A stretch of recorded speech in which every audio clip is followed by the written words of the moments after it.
Tiek daug visko pribraižyta. Reikia viską perėti iš naujo. Kad kas ką tik prisijungia, kad suprastų, kur mes dabar esame, ar ne. Bendrąja prasme, labai gražų entry turėjom iš čia visą laikotarpį. Išlaikėm šitą price action topuose. Parduodavom, šitoj vietoj truputėlį užsipirkęs vėl buvau VIFO ir taip toliau ir važinėjom, ar ne, per visą laikotarpį neuždarydami treidą. Iš viso treido yra uždaryta apie 10K. Apie 10K dar 2 yra ir šiuo metu ant treido yra $460. Ir tikrai papildomai aš norėčiau dar prie pozicijos dadėti šitoje vietoje. Tai prisizuminus arčiau, kadangi mes čia turim labai daug price action'o, ko mes galėtumėm tikėtis ar ne, pagal tai, kas buvo. Visą tai, kas čia nubrėžiau, vis dar galioja, kad čia mes akumuliuosim ir toliau vėl šausim į viršų, ar ne. Gali būti, kad ir šitą zoną nelaikys.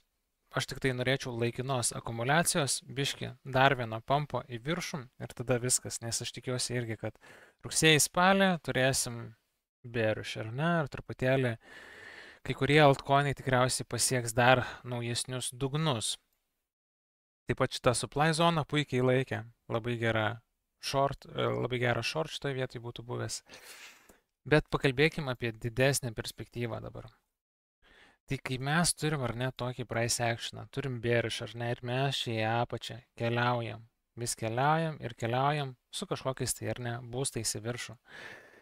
Tai pagrindinis dalykas, į ką reikia atkreipti dėmesį, mes čia tokį vieną didelį tiesiog range turim ar ne. Ir paskutinė manipulacija štai yra, kur smart money apsiperka ar ne gražiai. Apsiperka ir tada vėl turim gražų uptrendą.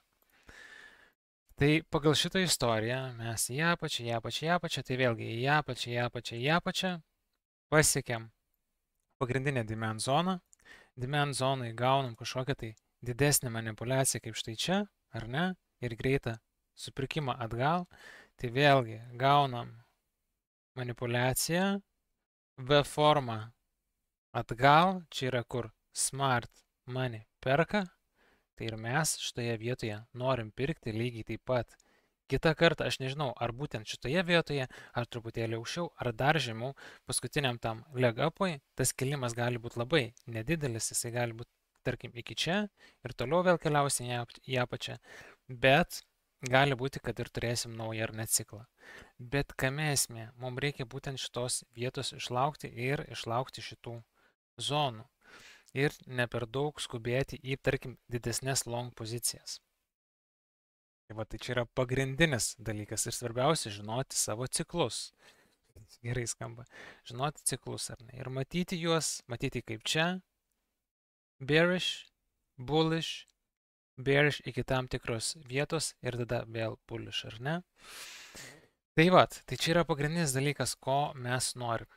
Ir kuriuose vietose mes norim tokius swing trade'us atidaryti. Jeigu norite to išmokti, kaip jau vėlgi, prisijunkit prie mūsų oskarastrading.lt, Discordo grupė, analitikai, traderiai, mokymai, setupai, visko labai daug, ar ne?